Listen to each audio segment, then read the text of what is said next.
দর্শক বন্ধু দেখুন কিভাবে কাঁঠাল ঝুলছে। একটাই গাছ, 1 বছরের পুরনো গাছ, বেশি বয়স না।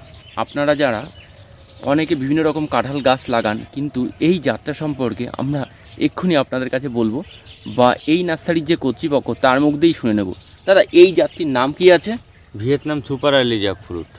Vietnam super early jackfruit. দেখুন কিভাবে কাঁঠাল হয়েছে, সুন্দর। এই গাছটায় 6টা কাঁঠাল এসেছিল। 6টা কাঁঠাল। হ্যাঁ, 2টো আমরা বাড়িতে টেস্ট করেছি, এখনও 4টে কাঁঠাল গাছে আছে।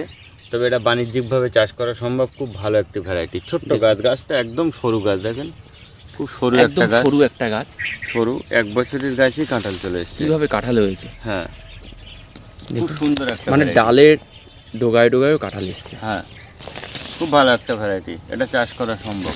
গাছ দেখুন, গাছ হচ্ছে কি নেই, একটা ডালের মতো। হ্যাঁ, আর কাঁঠাল হয়ে আছে। কাঁঠাল ধরে গেছে।